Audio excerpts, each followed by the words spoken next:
Boston mornings hit different in the financial district. There's this cold that makes everyone walk a little stiffer, a little tighter. You see it in the way people clutch their coffee cups, the way they move through those revolving doors like they're entering a battlefield. Inside the office towers, the air feels sterile, scrubbed clean of anything remotely human. In one of those buildings downtown, all glass and steel and neutral carpeting, worked a woman named Zara. Or at least, that's what everyone called her. She blended in perfectly. Floral print dresses that made her seem soft, harmless. The kind of woman men don't really see as a threat. Her makeup was always understated. Hair always neat. Voice gentle enough that it could disappear in an open office full of louder personalities. She showed up early, answered emails fast, did her work efficiently and kept her face arranged in that mild expression, you know the one. The grateful to be here look that so many women learn to wear like armor. To everyone in that office, Zara was ordinary. Forgettable, even. The kind of woman who would never become a story. But Luke Carter noticed her. And that was his first mistake. Luke had everything going for him, at least on paper. Clean haircut, confident smile, that easy posture of someone who's never had to fight for a seat at the table. He managed a team, went to meetings, talked about growth and alignment with the kind of authority that comes from never being questioned. He liked a certain type of woman. The kind who lowered their eyes when he spoke, who softened their voices, who made him feel like he was doing them a favor just by paying attention. He liked gratitude, compliance dressed up as sweetness. He liked feeling like a rescuer because it made him feel generous. And generosity made him feel good about himself. When Luke looked at Zara in her floral dresses with her careful smile, he thought he understood exactly who she was. He didn't, because here's the thing about Zara, that wasn't even her real name. The job? Chosen specifically. The softness? Constructed with the kind of patience it takes to build a disguise that can survive someone looking closely. Under all of that was a deadline, a purpose, and a grief so sharp it had been honed into something dangerous. Sophia was dead. Sophia had been Zara's best friend. And Luke Carter was connected to the part of Sophia's life that broke her. So Zara had come to Boston with one crystal clear intention, to erase Luke Carter from the world that had always protected him. Luke thought he'd discovered Zara. But Zara had arrived already knowing exactly where Luke would be standing when his entire world fell apart. Zara didn't chase Luke. That would have been obvious. Instead, she let the office do what offices always do, create proximity, familiarity, that illusion of inevitability. She made herself useful in small ways, took on tasks without complaining, fixed mistakes before they became visible problems, kept her competence hidden under that soft presentation. In meetings, she only spoke when necessary. And when she did, she made her intelligence sound accidental, like she'd stumbled onto the right answer rather than calculated it. Her eyes stayed open, attentive. Her posture stayed careful, slightly contained. The body language of someone who'd spent their whole life trying not to be judged. And Luke? He started circling, the way men like him always circle women they want. He'd linger by her desk too long, ask personal questions with this smile, like curiosity was charming instead of invasive. He gave compliments that carried this quiet possessiveness, like he'd already decided she belonged in his orbit. "You're so steady," he said one afternoon, leaning against her desk like he owned it. "That's rare around here." Zara gave him a shy laugh. Let her eyes drop just enough to signal modesty without signaling fear. "I just do my work." "That's what I mean," Luke said, pleased with himself. "You don't make a spectacle. Not like those other women." He started testing her boundaries. Gently at first. The way you test a door to see if it's locked. He'd comment on her lunch in this tone that sounded caring but felt like judgment. Asked questions about her finances, framed as concern. Told her stories about women he'd dated who never had their lives together, watching her reaction closely. Measuring her willingness to agree that chaos was unattractive. Zara played her role with precision. She let herself look flustered when he focused on her, grateful when he offered advice. She built a version of herself that made Luke feel wise. And he escalated, fast, because men who crave control, they love speed. Lunch became dinner. Dinner became long evenings with the city glittering outside restaurant windows. Luke leaning in like intimacy was something he could claim just by getting close enough. He talked about his family in these carefully curated anecdotes. Little drops of legacy that made his last name feel worthy, even more than his job title, which he was obsessed with. He suggested places to go, things to try, ways to improve her life. And every single suggestion carried the same undertone. You'll be better once you belong to me. You're not quite good enough right now, but if you follow my directions, you'll be perfect. Perfect for me. What nonsense. Zara let him believe that. She gave him the satisfaction of feeling chosen. And she watched what he did with that satisfaction. Luke's affection came with conditions. He praised her softness, then tried to tighten it into compliance. Delivered little critiques wrapped in pet names. Took aim at her independence with this smooth, protective tone. You shouldn't handle everything alone, he said one night, brushing hair behind her ear. I can take care of you. Zara's smile stayed gentle. You're sweet. Luke's eyes warmed at that word, because it let him keep his self-image intact. He wanted to feel like a decent man, and he needed the woman beside him to confirm it. At home, Zara would rewind her days in her mind like footage. She listened for tone shifts, for the moments Luke's warmth sharpened into something punitive.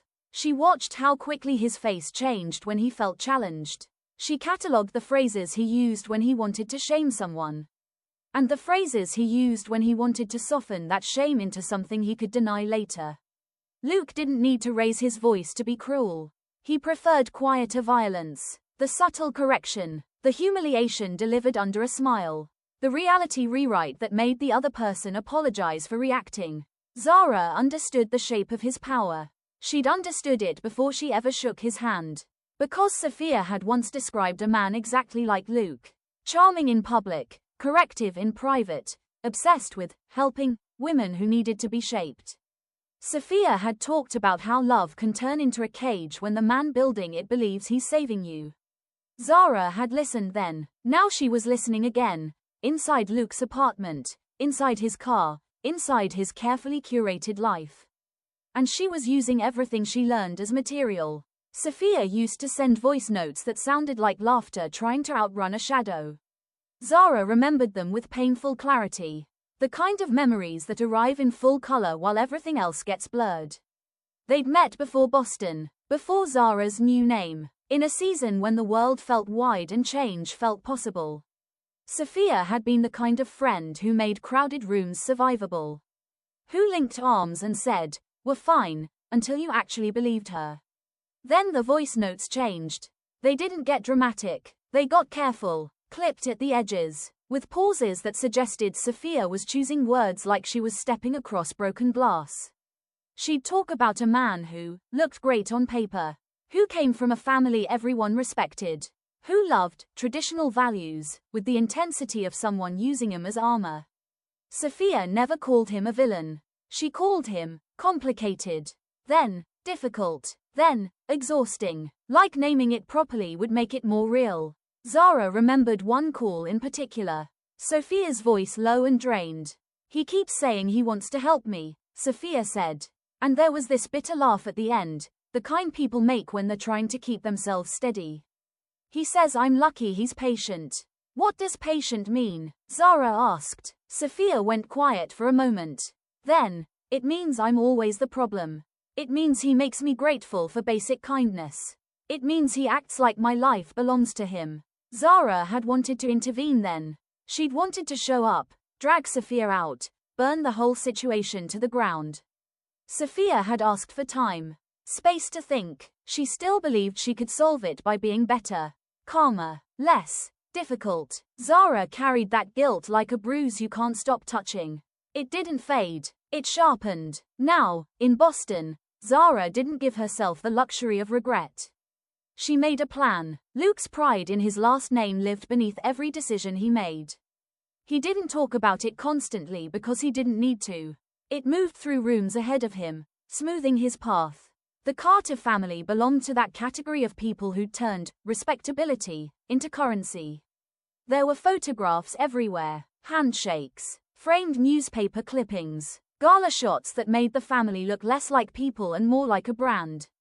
Senator Carter, sometimes senator, sometimes mayor, sometimes party leader in all but title, had built an entire image on decency.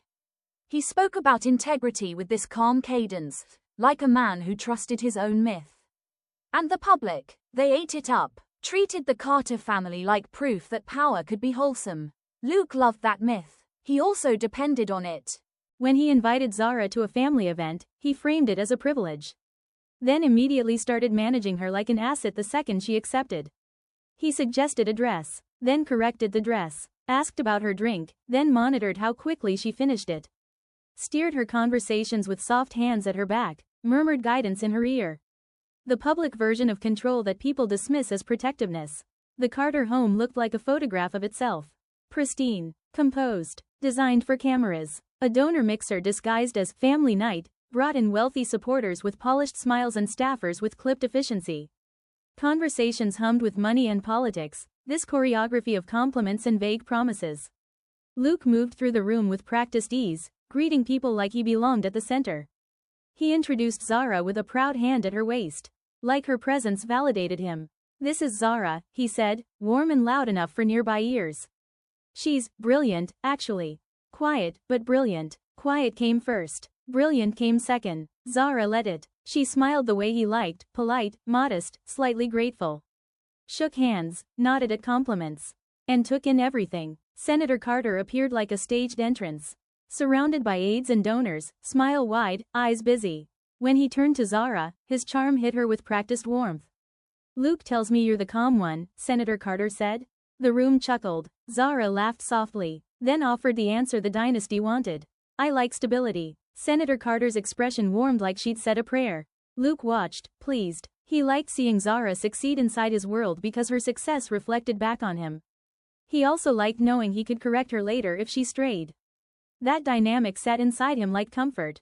But Zara? She was doing what she came to do.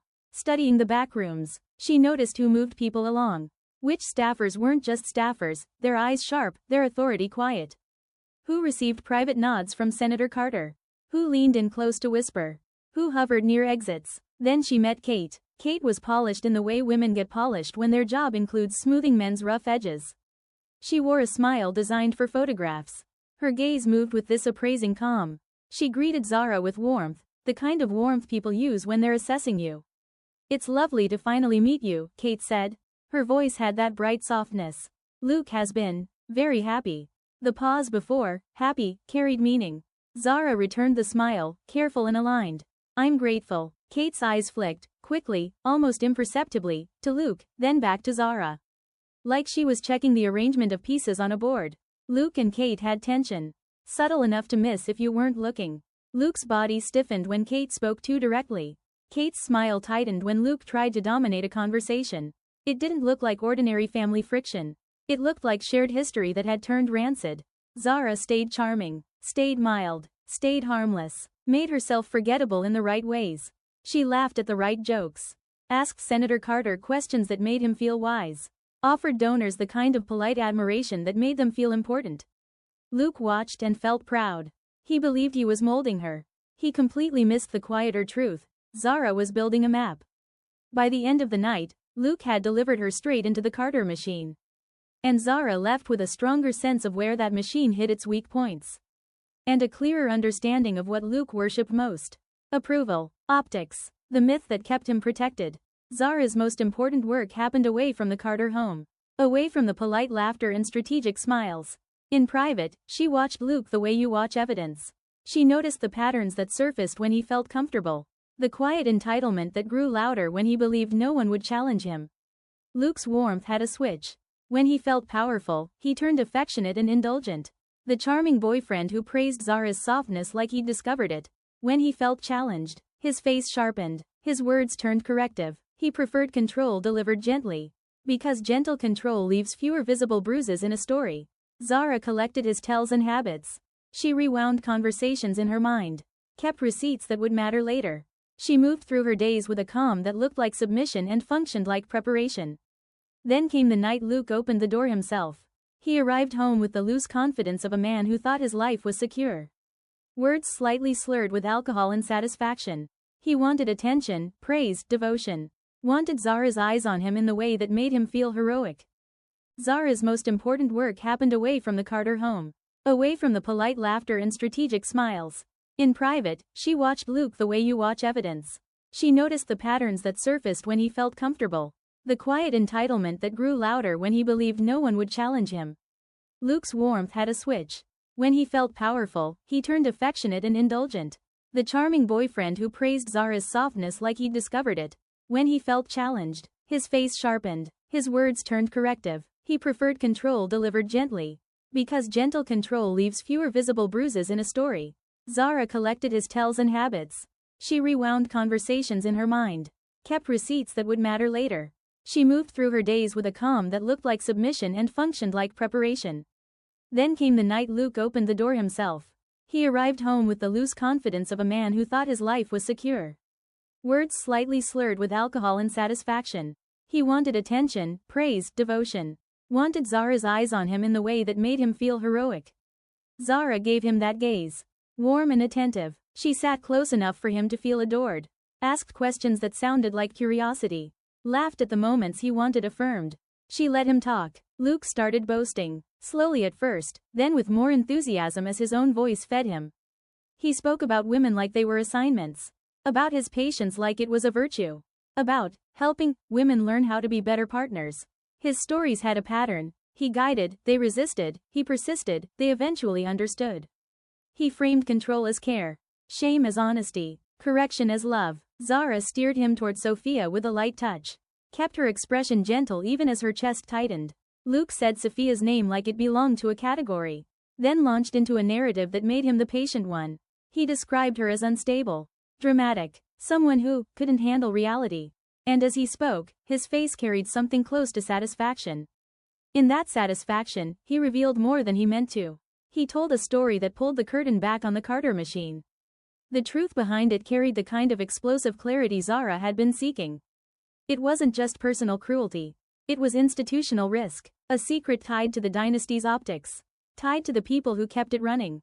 Tied to the kind of backroom behavior that rots a brand from the inside. Zara stayed soft. Stayed warm. Let Luke believe he was safe. Inside, the plan sharpened. Zara understood the shape of the ending she could build now. A public collapse that would force the Carters to protect themselves by cutting Luke loose. A collapse that would make his name radioactive. His power evaporated. His life reduced to ash. And Zara would never need to be in the blast radius. Sophia's absence pressed against Zara's ribs like a hand. And Zara turned that pressure into precision. Zara replayed Sophia's last coherent call more often than she admitted to herself. Sophia's voice had been small in a way that made Zara's stomach turn. The sound of someone trying to stay composed while standing on the edge of something she couldn't name.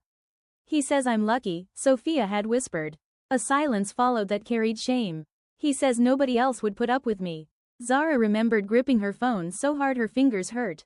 That's a lie, she'd said, trying to keep her voice steady. Trying to sound like certainty could travel through a line and wrap around Sophia like a coat. That's his lie. Sophia had breathed out slowly. He's everywhere, she'd said. And the phrase sounded bigger than the relationship. Bigger than one man. His family, his friends, his world. He makes me feel like if I speak, I'll be the one who gets ruined. Zara carried that sentence into Boston like a compass. It explained what Luke depended on, the ecosystem. The approval. The myth that turned his behavior into a woman's drama. Zara had promised Sophia she would be okay.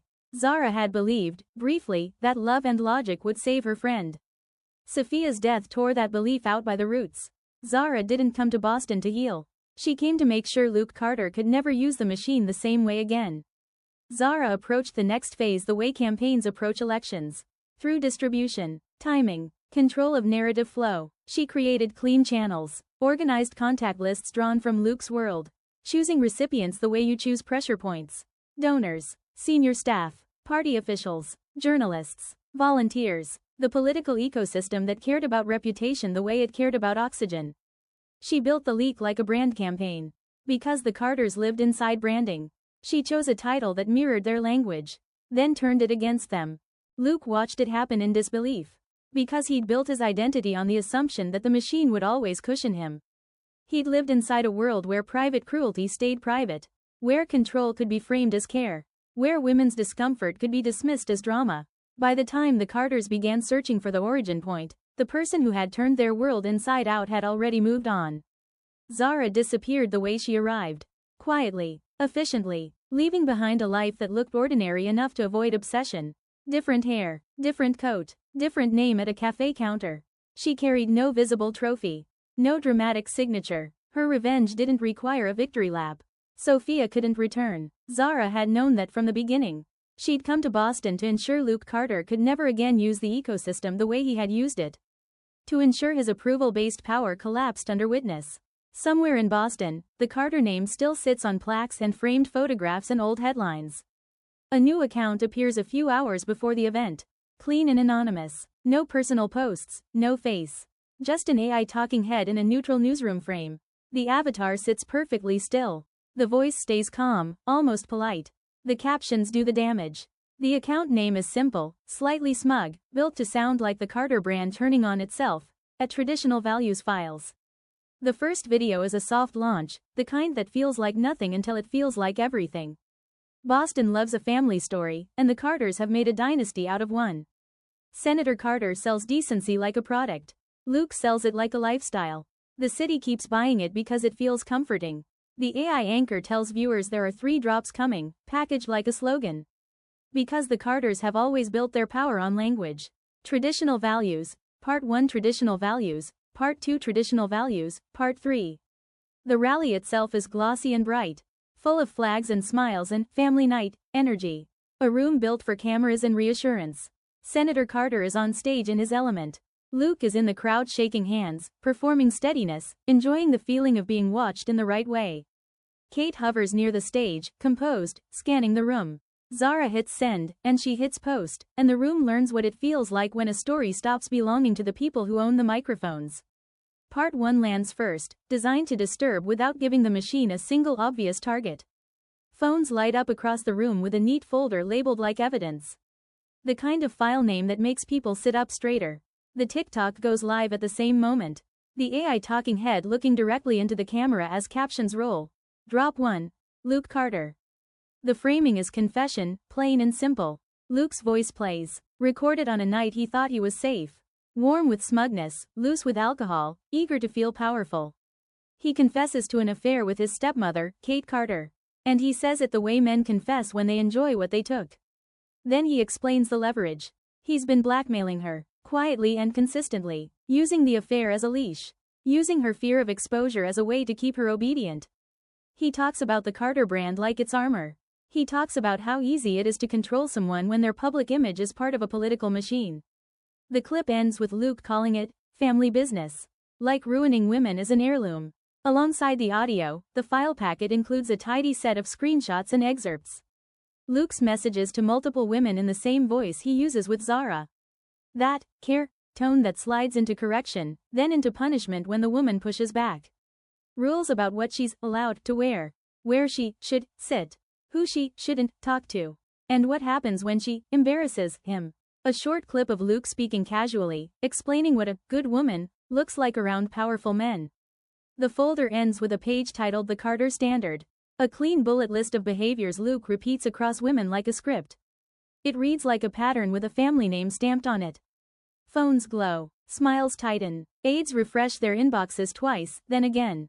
Donors angle their screens toward each other with careful faces, already doing the mental math of risk. Luke feels the shift and keeps smiling, because smiling has always worked. Then part 2 arrives while Senator Carter is still on stage. And the temperature in the room changes fast. The TikTok goes live again. The avatar steady, the captions blunt. Drop 2, Kate Carter. The second drop explains the secret Luke has been holding over Kate's head. The one that turns the affair from scandal into control. Kate has been hiding the fact that she's been preventing pregnancy, taking birth control while performing the opposite story in public. The Dynasty's brand wants the soft image of a new baby, the wholesome renewal of a second marriage, the photographs that keep donors sentimental. Kate has been smiling through it while ensuring it never happens. The receipts show planning and concealment. Redacted appointment confirmations. Discreet pharmacy records. A private message thread where Kate scrambles to keep timelines straight. All of it framed by the Carter machine's obsession with optics. Luke's blackmail clicks into place with cruel clarity. He threatened the Carter storyline. The part that makes the crowd clap and the donors soften. And he used that threat to keep Kate controlled. In the room, clapping turns uneven, then stops. Staffers move too quickly, professionalism slipping into urgency. Someone near the back lifts a phone to record. A volunteer whispers, "That's him." like she needs the words to anchor her. Luke's smile begins to strain. He turns toward an aide with controlled urgency, asking who's behind this. The aide's face carries fear Luke recognizes as real. Kate steps closer to the stage, murmurs into Senator Carter's ear, and he keeps speaking with a brighter smile that suddenly looks forced. He begins saying, integrity, more often, like repetition can rebuild the floor beneath them. Then part 3 drops, and the machine loses its ability to treat Luke as a single bad actor. The TikTok goes live for a third time, and delivers the line that makes the room go still. Drop 3, Senator Carter. The phrase people will repeat later starts scrolling across the captions. Apple doesn't fall far from the tree. This drop contains footage from the polished political event at the Carter home. The one where Zara first entered the dynasty's orbit. The clip shows Senator Carter isolating Zara for a private conversation that begins as charm and turns into pressure. He tests her with compliments, implies opportunity, shifts the air when she stays quiet, and the moment tightens into coercion, the kind delivered through proximity, reputation, and the suggestion that refusal has consequences. Zara's discomfort is visible even through the careful framing, and the senator's confidence reads as familiarity, like he's rehearsed this dynamic before. Staff threads referencing other women and other situations, handled quietly with NDAs and checks and strategic removals. Language that treats women as PR hazards and treats silence as maintenance. The packet expands into a paper trail titled Carter Family Values, the cost. Scanned NDAs, redacted where needed, with signatures that recur. Email chains between senior staff about handling the situation. Calendar entries labeled cleanup and comms review, followed by bank transfers that show money moving through Carter-connected entities. A spreadsheet sits near the end, plain and devastating, with columns that read like a campaign budget: date, person, issue, amount, approved by. The third drop lays out the machinery and makes the crowd watch itself react. The rally disintegrates. Phones rise everywhere. People start filming Senator Carter's face, holding on the micro expressions as he realizes what has arrived. A donor in the front row stands abruptly and pushes past knees and handbags, already calling someone. A staffer near the stage whispers into an earpiece. Volunteers stop smiling and begin looking for exits. Senator Carter tries to keep talking, but his words trail off. Kate makes a decision. You can see it in the way her eyes harden for a fraction of a second. She steps in, guides Senator Carter off stage with a hand at his elbow. Still smiling for cameras as they move. Still maintaining the illusion of control while the floor collapses behind them. Luke tries to follow. Security blocks him with polite firmness. And for the first time, Luke experiences what happens when his name is anathema. He stands there blinking, watching the machine choose itself over him. The party abandons the Carters within hours, to protect the institution, they said. Because institutions survive by amputating whatever threatens them. Luke's professional life collapses. Unemployed. People who used to laugh at his jokes look through him. He moves to Arizona to work in fast food. The Carter brand becomes a liability. And politics treats liabilities with ruthless efficiency. Sophia is gone, but not forgotten. Zara got the perfect revenge. Clean hands. Luke is exposed and will never do this to anyone else. And the Carter machine eats itself, exactly as designed. If you're still here, hit subscribe if you want more stories like this. And tell me in the comments, what moment hit hardest for you? The Carter home performance? The second wave at the rally? Or that instant when Luke realized what she'd done to him?